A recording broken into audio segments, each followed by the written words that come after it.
Halo, jumpa lagi dengan saya Depi Imanius Gule di The City Life Purwokerto online experience kita hari ini. Saya ucapkan selamat bergabung untuk Anda semua, baik Anda yang Kristen maupun Anda yang bukan Kristen, serta Anda yang menyaksikan tayangan kami ini, baik Anda di kota Purwokerto ataupun dimanapun Anda berada, saya ucapkan terima kasih. Hari ini kita akan bersama-sama mendengar pesan Tuhan yang akan disampaikan oleh Pastor Esalvan Redianto dengan tema The City Where God Forgot to Judge. Kita sering jadi monster untuk orang terdekat kita dengan memilih menyalahkan daripada mengasihi. Terkadang kita suka menghakimi karena kita merasa dekat dan layak dengan Tuhan. Tapi itu hanya cara kita untuk menutupi kelemahan kita. Namun sebelumnya rekan saya Betty dan Trisiel Purwokerto akan mengajak kita menyanyikan sebuah lagu. Kita akan segera bergabung di online experience kita hari ini, dan untuk informasi tentang khotbah dan pujian hari ini adalah rekaman ibadah minggu lalu. Jangan kemana-mana dulu ya, tetap stay di channel ini. Tuhan Yesus memberkati kita semua. Mari siapkan hati kita untuk mendengar firman Tuhan. Sebab kita percaya bahwa penyertaannya membuktikan kasih-Nya yang begitu besar untuk setiap kita. Mari nyanyikan pujian yang baru ini Bapak Saudara. Kita mau belajar bersama-sama dengan segenap hati. Kau Bapa yang setia, tak pernah sedetik pun tinggalkan kami. Kau Bapa yang setia, tak pernah sedetik kau tinggalkan diriku. Hatiku teguh di dalam janji-Mu sampai ku melihat kuasa-Mu. Bersama-sama, karya-Mu sempurna, ajaib dan mulia, penyertaan-Mu, buktikan kasih-Mu kepadaku, ku agungkan Engkau, Yesus termulia, kasih-Mu terindah selamanya.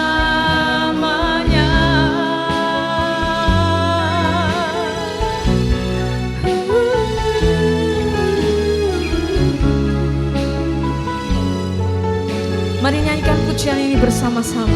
Kau Bapa yang setia, Kau Bapa yang setia, tak pernah sedetik Kau tinggalkan diriku. Hatiku teguh di dalam janji-Mu sampai ku melihat kuasa-Mu.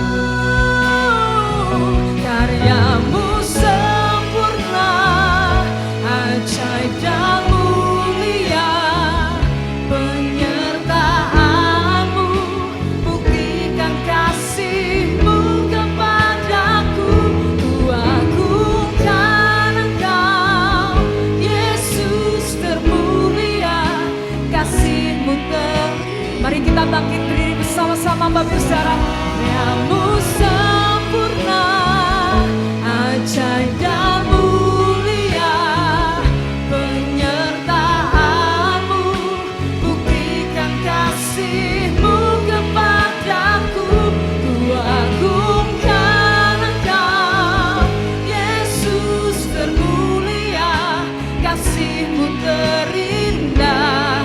Apapun yang terjadi, kamu mau tetap berharap padamu Tuhan. Katakan,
kasih.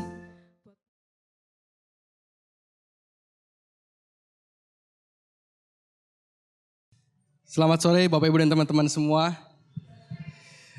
Oke, jadi senang sekali Bapak Ibu saya bisa datang lagi ke Purwokerto, berjumpa dan menyapa Bapak Ibu dan teman-teman semua pada sore hari ini. Bagi yang belum kenal, saya Randy, saya orang Purwokerto, lahir di Berkoh, besar di Banjarkembar, kemudian SMA pindah ke Sokaraja Bapak Ibu. Dan saya ini seorang pekerja profesional, bukan pendeta profesional seperti Pak Yaaro, Bu Luis. Saya orang biasa, pekerja profesional. Jadi kalau saya dikasih kesempatan buat khotbah, buat sharing sore hari ini, itu bukan karena profesionalisme saya, tapi karena pelayanan saya Bapak Ibu. Dan sebagai seorang yang orang biasa yang berkhotbah, dikasih kesempatan berkhotbah, sebagian besar yang saya bagikan itu hasil perenungan saya atas apa yang terjadi dalam hidup saya Bapak Ibu. Atau apa yang saya lihat dari keluarga saya, dari istri saya dan seterusnya. Makanya sering sekali ketika saya selesai khotbah, saya selesai sharing, kemudian istri saya biasanya nyolek saya. Istri saya bilang, "Beb, kamu kok khotbah kayak khotbahin diri sendiri," katanya. Jadi kalau ada istilah firman Tuhan itu pedang bermata dua, buat saya benar Bapak Ibu. Saya sering sekali dibilang khotbahin diri sendiri. Nah belakangan ini Bapak Ibu, saya ini sedang merenungkan sesuatu, saya sedang menyadari sesuatu. Ternyata tanpa saya sadari, saya seringkali jadi monster bagi orang-orang yang saya kasihi. Tanpa saya sadari, saya jadi monster untuk istri saya jadi monster untuk anak-anak saya jadi monster untuk tim saya di kantor, saya jadi monster untuk orang-orang di sekeliling saya. Tanpa saya sadari. Bapak Ibu, suatu malam kurang lebih mungkin 2 bulan, 3 bulan yang lalu, saya lagi di kamar. Malam-malam nih selesai makan malam, saya di kamar, saya sendirian di kamar, tidur-tiduran di kasur sambil scrolling handphone, scrolling Instagram. Saya lagi scrolling sendirian di kamar, terus tiba-tiba anak saya yang pertama Claire umur 8 tahun cewek, dia ketuk kamar kemudian masuk ke ruangan. Dia sambil bawa iPad, jadi anak saya Claire ini dia punya iPad yang biasa dia pakai buat mainan, buat browsing dan segala macam. Dia bawa iPad-nya, dia nyamperin saya. "Dad, let's play with me." Claire ngajak saya main mainan atau games yang ada di iPad-nya. Nah kemudian saya belum ngomong apa-apa Bapak Ibu, saya masih lagi tiduran, saya baru mau duduk, baru mau nyamperin dia. Kemudian dia bilang lagi, "Dad, can you play without teach me?"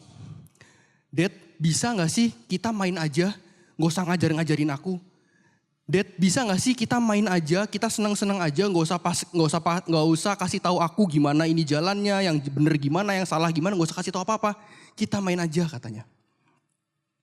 Itu mungkin pertanyaan yang biasa. Tapi malam itu, pertanyaan itu tiba-tiba menampar saya Bapak Ibu. Di waktu yang terbatas itu, saya seharusnya punya momen terbatas dengan anak saya ini, harusnya saya bisa menikmati waktu dengan dia. Seneng-seneng, main bareng, have fun bareng, ketawa ke TV bareng, seharusnya.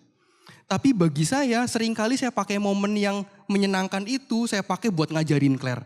Saya pakai buat nyalahin Claire. Saya pakai buat kasih tahu Claire yang ini salah, jalannya jangan lewat sini, kamu mesti lewat sana. "Oh kamu kok gitu sih, jangan gitu bodoh, jangan gitu, kamu lewat sini aja." Momen main bersama yang harusnya seneng-seneng, tapi jadi momen bagi saya buat ngajarin Claire, buat ngeguruin Claire. Bagi saya biasa aja, tapi bagi Claire, anak saya berusia 8 tahun tuh jadi gak nyenengin. Jadi gak fun lagi, jadi nyebelin bahkan. Yang harusnya seneng-seneng malah jadi diajarin sama papa.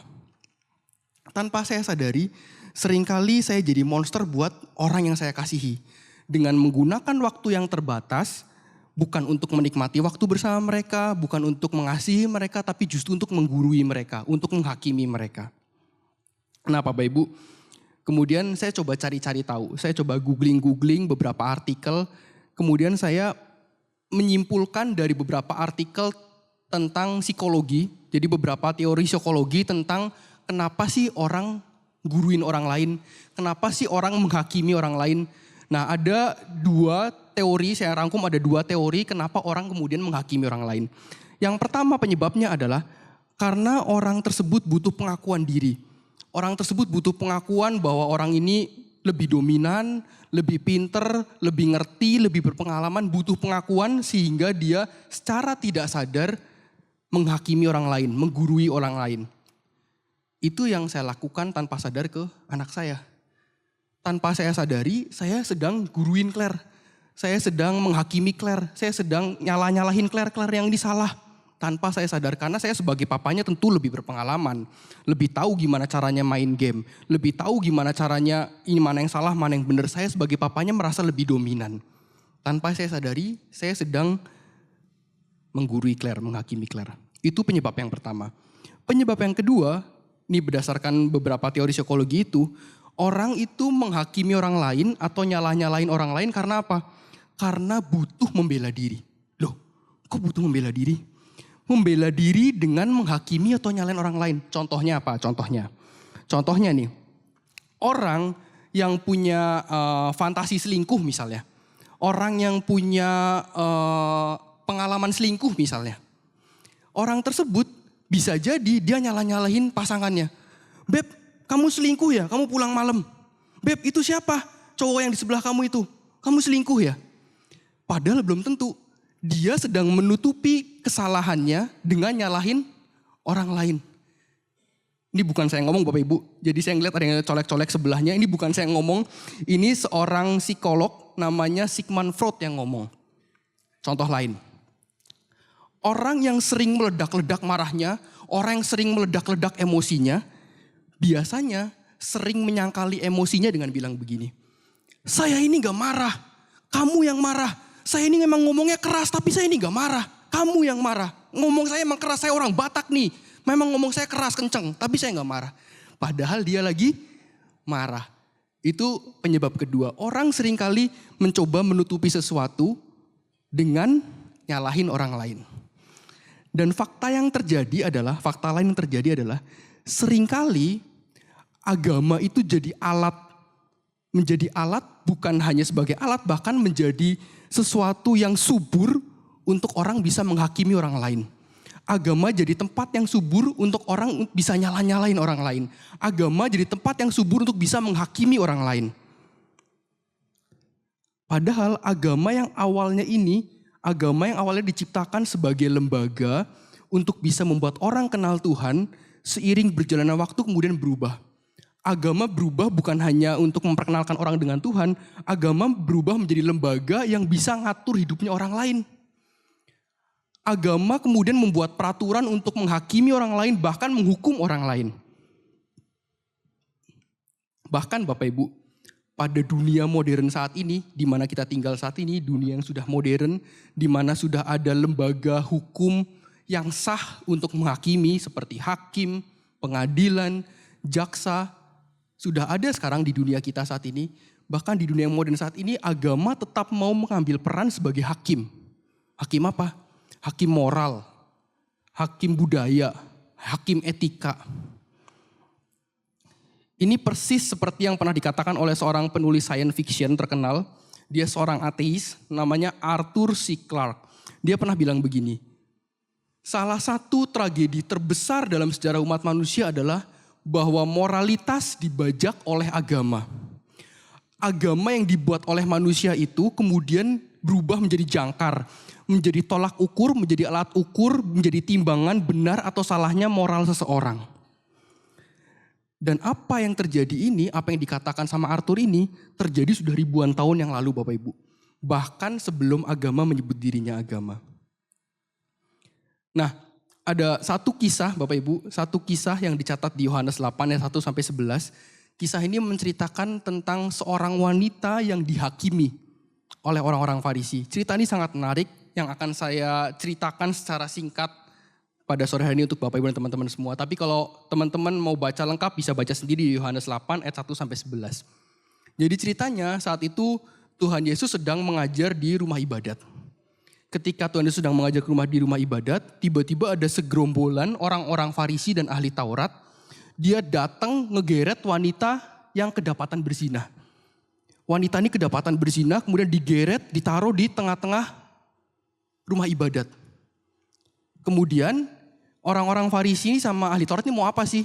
Orang-orang Farisi ini mau supaya Tuhan Yesus kasih keputusan, wanita ini harusnya diapain. Nah, diceritakan si orang-orang Farisi ini kasih clue Bapak Ibu, kasih kode ke Tuhan Yesus. Clue-nya apa? Orang-orang Farisi ini bilang, kalau menurut hukum Taurat Musa, wanita ini harusnya dilempari dengan batu.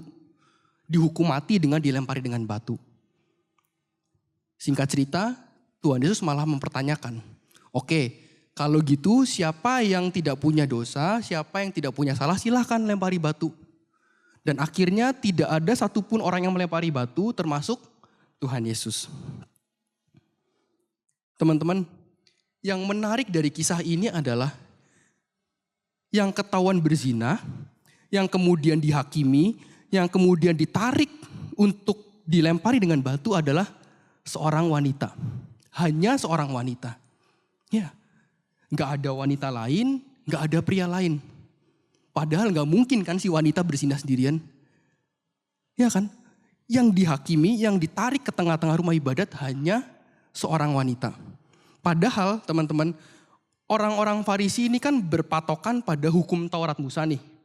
Sedangkan kalau kita cek di hukum Taurat Musa, nanti Bapak Ibu dan teman-teman bisa baca di Imamat 20, Ulangan 22, kita bisa baca lengkapnya hukum Taurat Musa pada saat itu.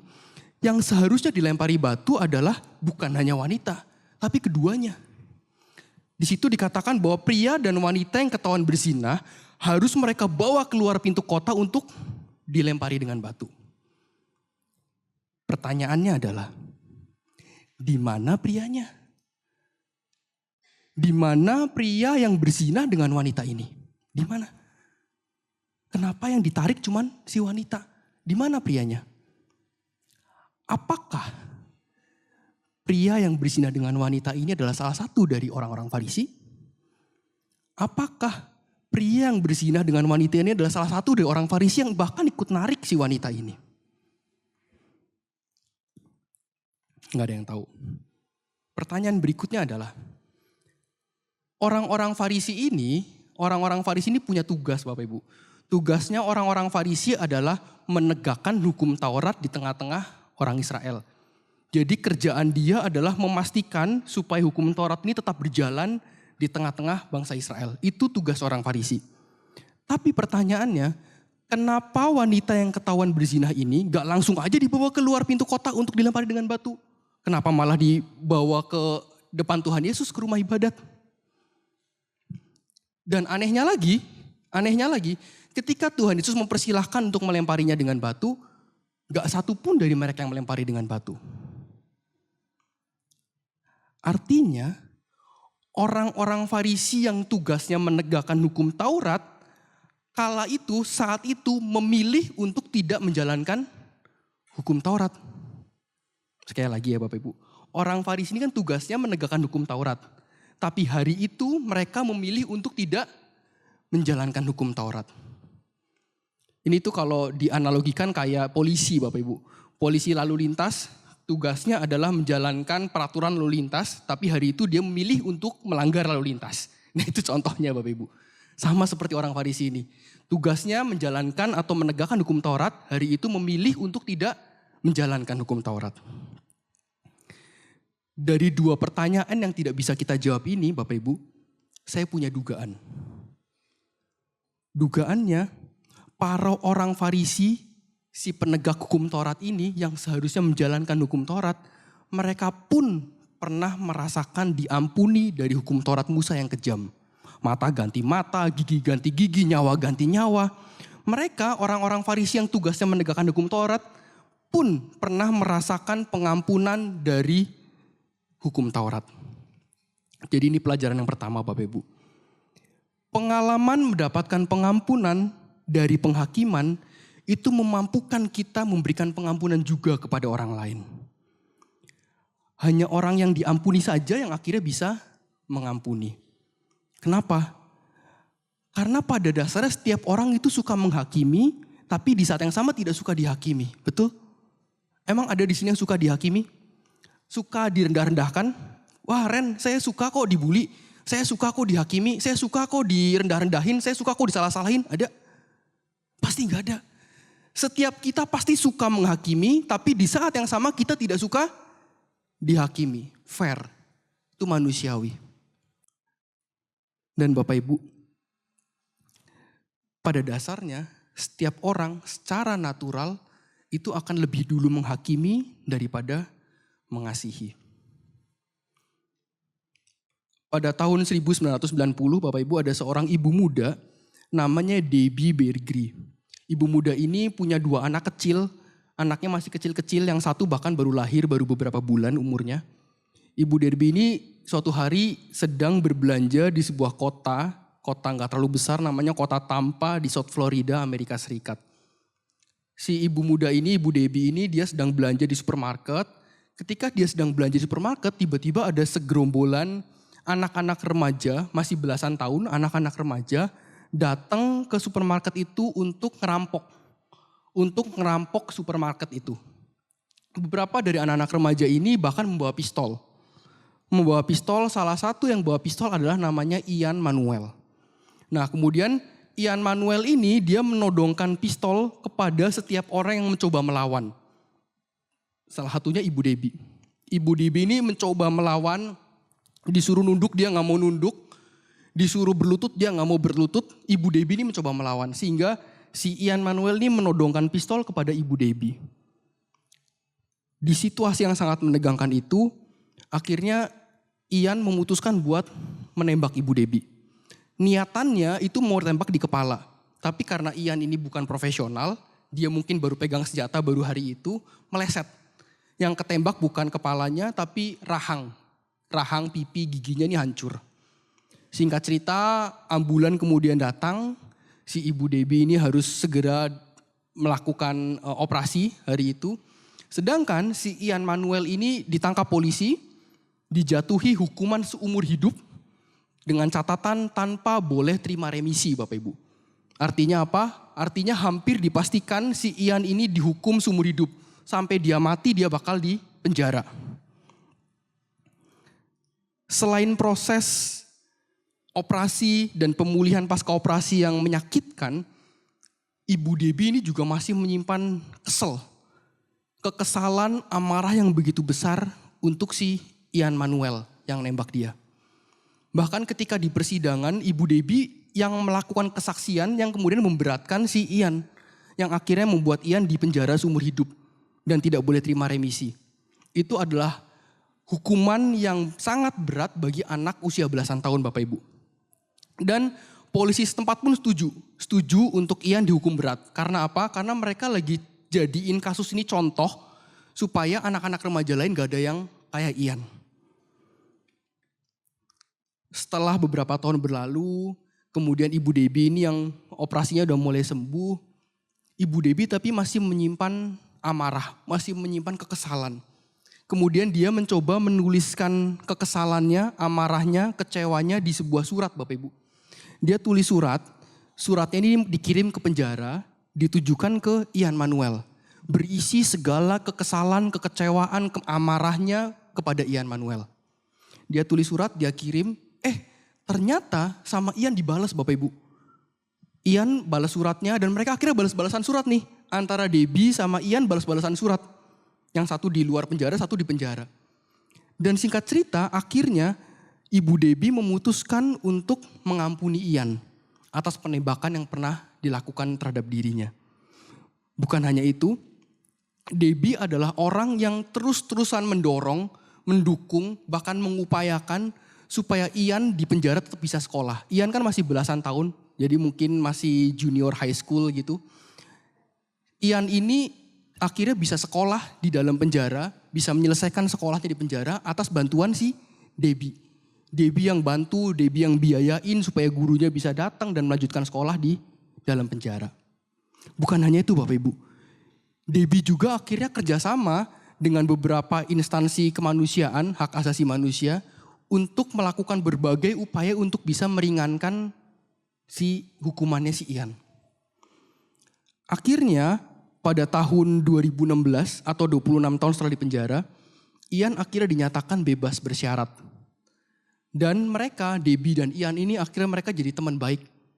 Kebayang gak Bapak Ibu? Berteman dengan seseorang yang pernah mencoba membunuhnya.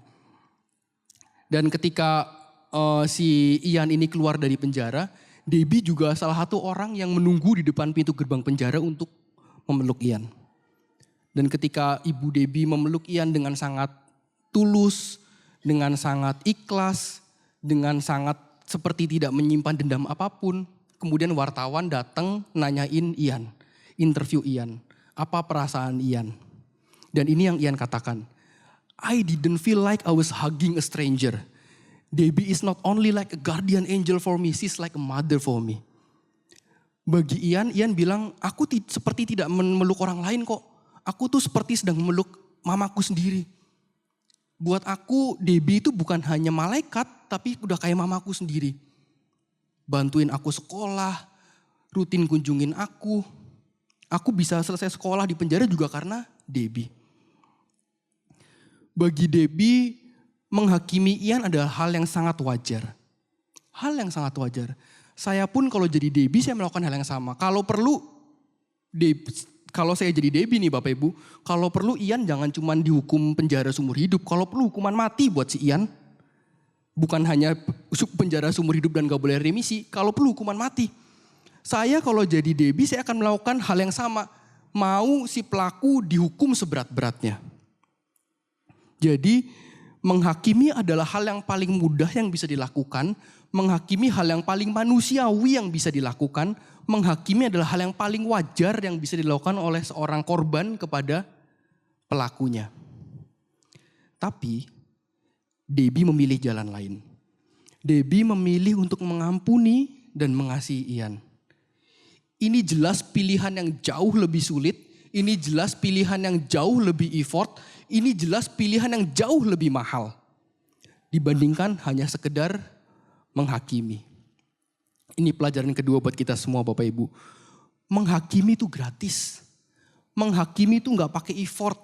Menghakimi itu secara natural kita pasti menghakimi orang lain. Itu gratis, itu gampang, itu gak pakai effort. Tapi mengasihi apalagi mengampuni itu butuh effort yang besar. Bahkan seringkali kita perlu bayar mahal untuk bisa mengasihi, untuk bisa mengampuni. Teman-teman, kembali ke cerita awal, cerita di mana wanita yang mau dilempari batu ini. Wanita ini dipaksa ditarik sambil gemetar. Wanita ini dipaksa ditarik sambil mencucurkan air mata. Wanita ini ditarik dengan sedih, dia berpikir, wah saya mati hari ini. Saya dilempari batu, saya mati deh hari ini. Bukan hanya itu, wanita ini ditarik di tengah gemetarnya, di tengah kesedihannya, di tengah ketakutannya akan kematian. Dia juga menyimpan kekesalan yang begitu besar kepada pria yang bersama dia. Pria yang berzina bersama dia ini kemana? Kenapa gak ikut ditarik? Kenapa gak ikut dihakimi? Apakah jangan-jangan pria yang bersama dia itu juga salah satu yang tarik dia? Dia menyimpan dendam yang begitu besar juga kepada pria ini. Tapi Bapak Ibu, ketika tidak satupun orang yang akhirnya menghakimi, tidak satupun orang yang akhirnya melempari dengan batu, termasuk Tuhan Yesus, ini adalah momen diampuni yang jadi modal bagi wanita ini untuk bisa melanjutkan hidup. Pengalaman ini memampukan dia untuk dapat mengampuni orang lain. Pengalaman ini memampukan dia untuk bisa mengampuni pria yang berzina bersama dia. Pengalaman ini juga memampukan dia untuk bisa mengampuni dirinya sendiri. Itu bagi wanita yang ketakutan. Sedangkan bagi para ahli Taurat dan orang-orang Farisi, ini bukan hanya sekedar momen pengampunan. Ini adalah momen di mana Tuhan Yesus mendefinisikan ulang fungsi sebuah agama. Tuhan Yesus sedang mendefinisikan ulang arti sebuah agama sebetulnya. Agama bilang hakimi, agama bilang lempari dengan batu, agama bilang lempari dengan batu sampai mati. Tapi Tuhan Yesus memilih untuk meletakkan batu itu dan biarkan wanita ini pergi. Yang dilakukan Tuhan Yesus ini menegaskan apa yang pernah dia katakan di beberapa pasal sebelumnya. Tuhan Yesus bertemu dengan seorang pemimpin agama Yahudi namanya Nikodemus. Nikodemus ini bosnya ahli Taurat orang-orang Farisi. Di Yohanes 3:17 Tuhan Yesus pernah bilang begini ke Nikodemus. Allah mengutus anaknya bukan untuk menghakimi dunia, melainkan untuk menyelamatkannya. Agama memang bilang hakimi, agama memang bilang untuk lempari dengan batu. Tapi Tuhan Yesus bilang, saya datang bukan untuk menghakimi, tapi untuk menyelamatkan. Jadi pertanyaannya adalah, apakah Tuhan Yesus bertentangan dengan hukum Taurat? Apakah Tuhan Yesus ini sedang melawan hukum Taurat? Enggak. Sekali lagi Tuhan Yesus sedang mendefinisikan ulang arti fungsi sebuah agama. Mengembalikan fungsi agama ke bentuk aslinya. Teman-teman, kalau kita cek di hukum Taurat Musa yang tadi diulangan sama imamat tadi, hukum Taurat Musa yang berisi peraturan-peraturan, kemudian gimana cara menghakimi orang, kalau berzinah mesti dilempari dengan batu dan segala macam, itu ada di hukum Taurat Musa Bapak Ibu. Yang dimana hukum Taurat Musa ini dibuat oleh Musa untuk ngatur hidupnya orang Israel yang bejat. Untuk ngatur hidupnya orang Israel yang susah diatur. Itu hukum Taurat Musa. Hukum Taurat Musa ini dibuat berpedoman atas 10 perintah Allah. 10 perintah Allah yang ditulis di 2 loh batu. Nah kalau kita cek Bapak Ibu di 10 perintah Allah gak ada tuh kata-kata menghakimi. Kalau kita cek di 10 perintah Allah gak ada tuh kata-kata kalau berzina harus dilempari dengan batu sampai mati, gak ada tuh. Di 10 perintah Allah gak ada kata-kata hukumannya harus apa dan segala macam, gak ada Bapak Ibu. Jadi 10 perintah Allah ini memang diturunkan untuk bangsa Israel sebagai pedoman Bapak Ibu. Bukan jadi alat untuk menghakimi. 10 perintah Allah ini diturunkan kepada bangsa Israel supaya bangsa Israel bisa merasakan kasih Allah melalui sesama. Bukan jadi alat untuk nyalah-nyalahin sesama. 10 perintah Allah ini seharusnya menjadi way of life, bukan way of judging. Persis seperti agama kita saat ini Bapak Ibu. Saya beragama Kristen, sebagian Bapak Ibu mungkin Katolik, mungkin Muslim, mungkin Buddha, Konghucu. Apapun agama kita saat ini, seharusnya agama kita adalah way of life, bukan way of judging. Salah satu teman saya di kantor Bapak Ibu, namanya Putu, agamanya Hindu. Putu ini lahir dan besar di Bali, sebagai Hindu Bali. Kemudian dia besar tinggal di Jakarta, kerja di Jakarta. Tim saya di kantor, suatu hari kita lagi ada event di Bogor, sampai larut malam Bapak Ibu. Kemudian ketika event itu selesai kita lapar, akhirnya cari makanan apa adanya lah, ala kadarnya. Akhirnya kita menemukan kayak warung pecel lele di pinggir jalan gitu. Kita makan, saya, Putu dan beberapa teman-teman lain. Nah entah gimana waktu kita makan sambil ngobrol ini topiknya akhirnya ngomongin agama Bapak Ibu. Dan satu hal yang sangat menarik yang saya baru tahu dari Putu tentang agama Hindu. Hindu itu tidak pernah menyebut dirinya agama. Hindu selalu menyebut dirinya way of life, cara hidup. Makanya bagi agama Hindu gak penting tuh ritual-ritual, gak penting. Makanya Bapak Ibu kalau jalan-jalan ke Bali gitu ya, ngelihat ritual agama Hindu di Bali berbeda sama ritual agama Hindu di Sri Lanka, berbeda sama ritual agama Hindu di mana? India misalnya, beda-beda. Karena bagi Hindu ritual agama tuh gak penting. Yang penting adalah dharma. Dharma itu bagaimana kita memperlakukan orang lain, bagaimana kita memperlakukan makhluk hidup lain, bagaimana kita berbuat jujur dan seterusnya. Bagi Hindu yang penting dharma. Jadi siapapun bisa ikutin way of life-nya Hindu. Gak ada aturan baku, gak ada ritual baku, siapapun bisa ikutin way of life-nya Hindu. Ini persis seperti yang komunitas ini selalu ajarkan Bapak Ibu. The City Light tidak pernah memaksakan Bapak Ibu jadi Kristen, ya kan? Emang ada yang pernah dipaksa jadi Kristen? Kamu kalau nggak Kristen nggak boleh masuk tempat ini. Ada. Kalau ada lapor ke saya Bapak Ibu. Karena di tempat ini The City Light kita tidak mau memaksakan Bapak Ibu semua pindah agama, pindah KTP, no. The City Light kita hanya mau melihat, meneladani, mencontoh way of life-nya Tuhan Yesus Kristus. Kita hanya mau meneladani, mencontoh cara hidupnya Tuhan Yesus Kristus. Kita tidak mau mengkristenkan siapapun Bapak Ibu. Teman-teman, yang paling berkesan dalam kisah wanita yang dilempari batu ini, yang paling berkesan buat saya adalah Tuhan Yesus sebagai pribadi yang sempurna, Tuhan Yesus harusnya orang yang paling layak, orang yang paling berhak untuk menghakimi wanita ini. Untuk melempari batu wanita ini. Tuhan Yesus sebagai orang yang sempurna, dia paling layak, paling berhak, tapi dia justru memilih untuk membiarkan wanita ini pergi. Tuhan Yesus justru memilih untuk mengasihi dan mengampuni wanita ini. Bukan karena Tuhan Yesus gak mau jalin hukum Taurat. Bukan karena Tuhan Yesus takut. Bukan karena Tuhan Yesus lupa. Tapi Tuhan Yesus memilih untuk tidak menghakimi karena kasih-Nya terlalu sibuk mencintai dan menyelamatkan wanita ini. Tentunya ini kabar baik buat kita semua Bapak Ibu. Tuhan yang sempurna yang sebetulnya paling layak menghakimi saya. Tuhan yang sempurna yang sebetulnya paling berhak menghakimi saya dan Bapak Ibu semua yang penuh dengan dosa. Tuhan yang paling layak, Tuhan yang paling berhak menghakimi kita. Justru memilih untuk menyelamatkan kita, memilih untuk mengasihi kita. Tapi di balik kabar baik ini Bapak Ibu, kita perlu menyadari satu kebenaran. Di akhir percakapan antara Tuhan Yesus dengan Nikodemus, pemimpin agama Yahudi tadi, dicatat di Yohanes 3 ayat 19 sampai 21, Tuhan Yesus bilang begini, terang telah datang ke dalam dunia ini, tapi manusia ternyata lebih suka gelap daripada terang. Terang telah datang ke dalam dunia ini, tapi manusia malah gak mau deket-deket, maunya jauh-jauh dari terang. Kenapa? Karena terang itu membuat yang tadinya gak kelihatan jadi kelihatan. Terang itu membuat yang tadinya bisa disembunyikan jadi tidak bisa disembunyikan. Ini kebenaran buat kita semua pada sore hari ini Bapak Ibu. Tuhan yang sepenuhnya anugerah, Tuhan yang sepenuhnya kebenaran. Kebenarannya, terangnya memang tidak sedang menghakimi kita. Tapi sedang menelanjangi kita. Tuhan yang sepenuhnya anugerah dan sepenuhnya kebenaran.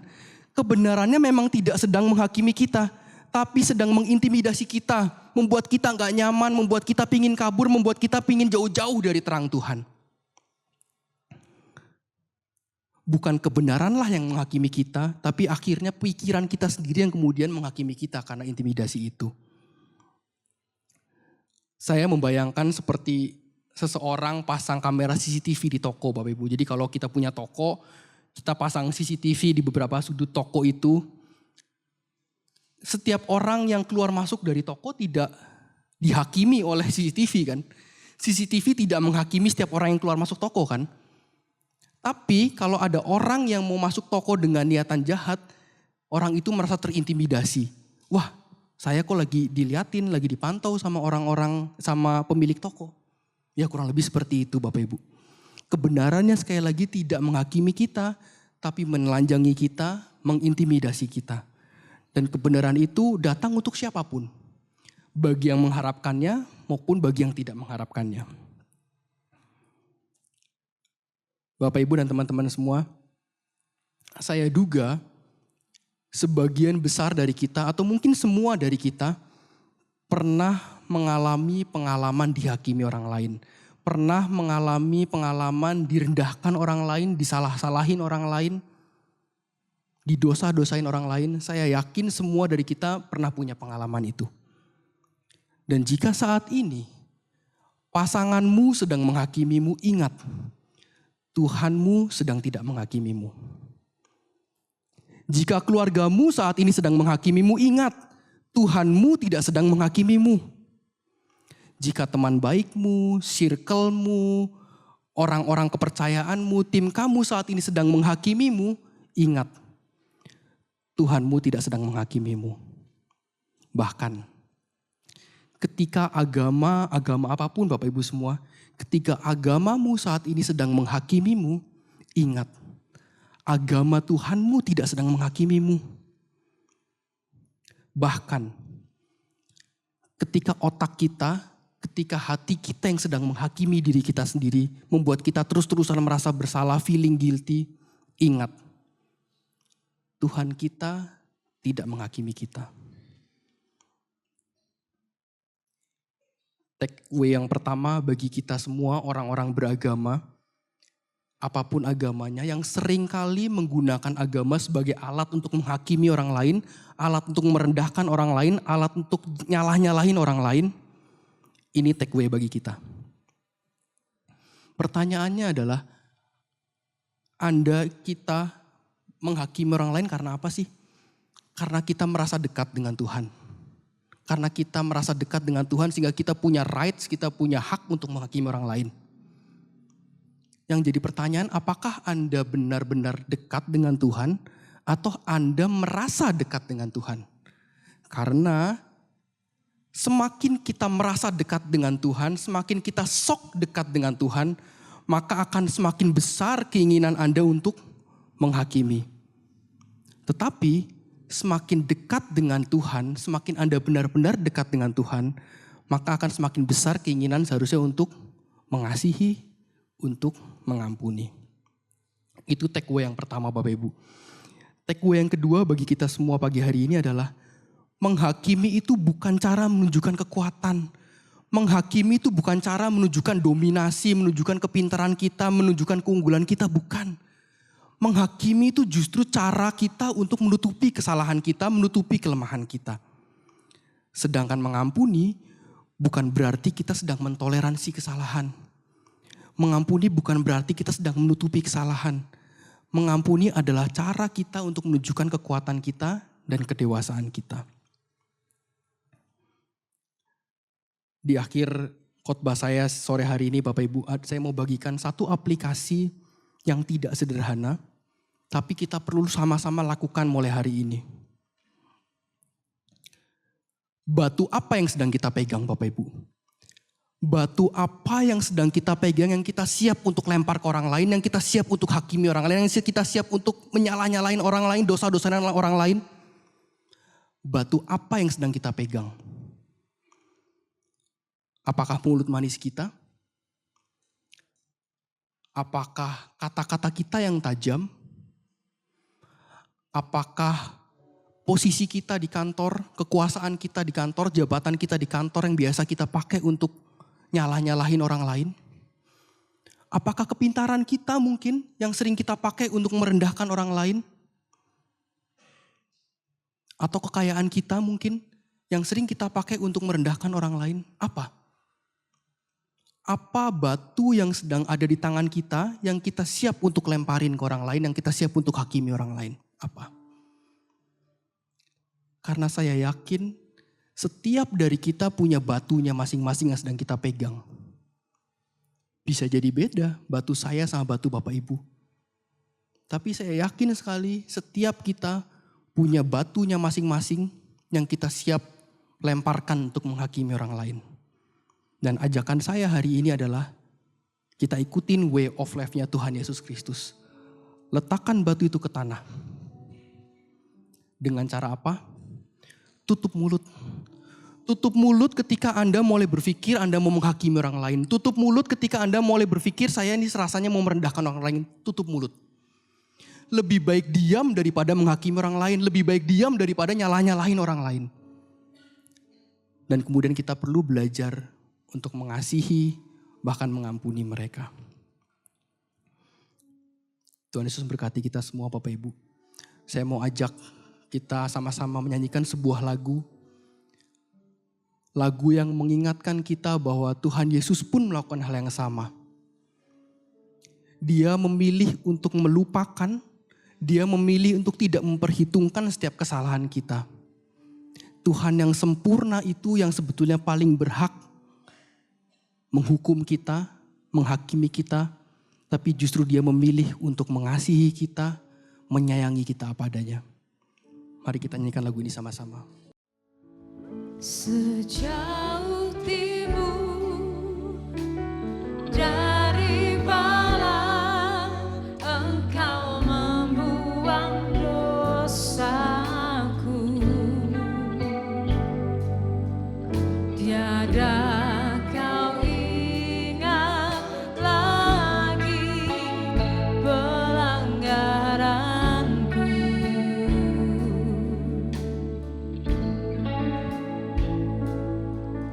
Jauh ke dalam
Terima kasih Bapak di surga.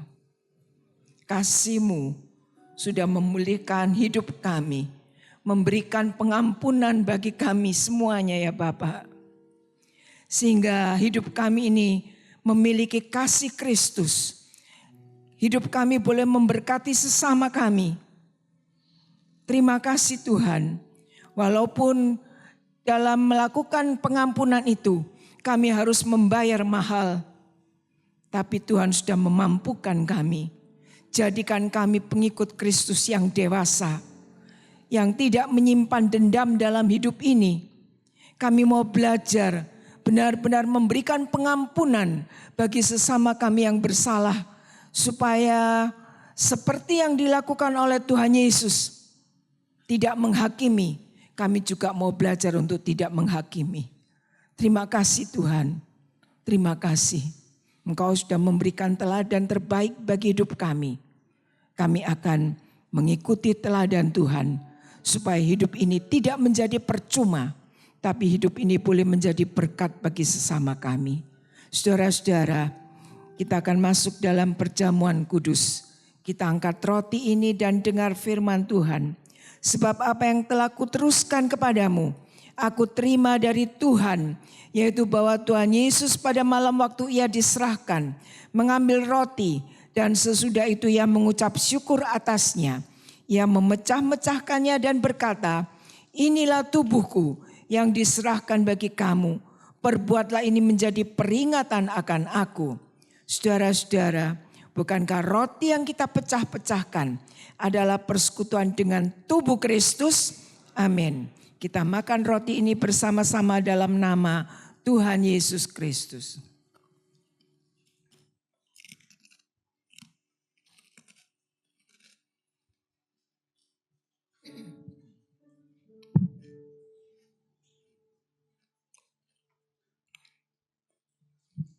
Kita angkat cawan anggur ini dan dengar firman Tuhan.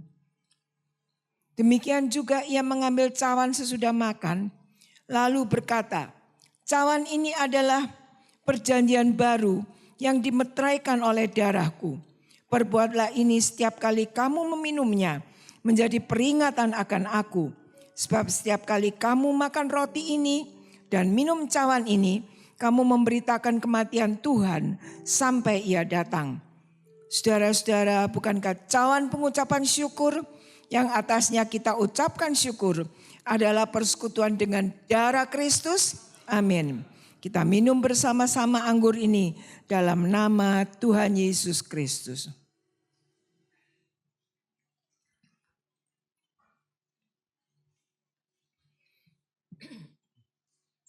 Terima kasih Tuhan untuk persekutuan dengan tubuh dan darah Tuhan. Biarlah melalui persekutuan ini kami boleh dikuatkan, makin dikuatkan iman kami. Dan kami tidak akan menjadi orang yang suka menghakimi sesama kami. Tapi kami boleh menjadi orang-orang yang memberikan pengampunan bagi sesama kami. Berkati Pak Randy yang sudah menyampaikan firman Tuhan bagi kami semuanya. Pakai terus hidupnya dimanapun dia berada. Di Jakarta atau di tempat-tempat yang lain. Saat dia bekerja, jadikan hidupnya sebagai alat Tuhan yang memberkati sesamanya. Terima kasih Tuhan, terima kasih. Dalam nama Tuhan Yesus Kristus, Juru Selamat kami sudah berdoa. Amin.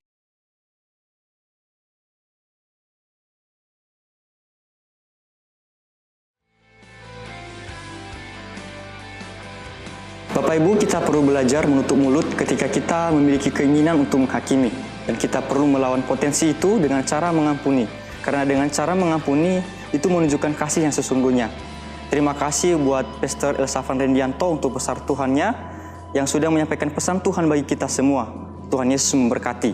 Terima kasih juga untuk kerja keras dan semua volunteer di City Life Purwokerto, TCL Band, tim multimedia, kameramen, tetap semangat dan terus melayani Tuhan.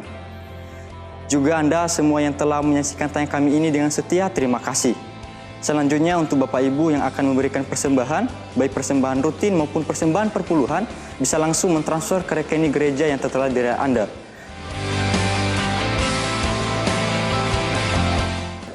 Saya Depi Manis Gula, sampai jumpa di online experience kita Jumat depan. Tuhan Yesus memberkati. Tangan kami Tuhan, terima kasih buat penyertaan-Mu. Ku agungkan Engkau, Yesus termulia, kasih-Mu terindah, karya-Mu sempurna, ajaib dan mulia, penyertaan-Mu buktikan kasih-Mu kepadaku. Ku agungkan Engkau, Yesus termulia, kasih-Mu terindah, kasih-Mu terindah.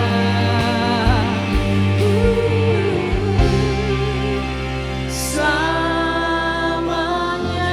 Berikan tepuk tangan buat Tuhan kita yang luar biasa. Terima kasih Tuhan, terima kasih.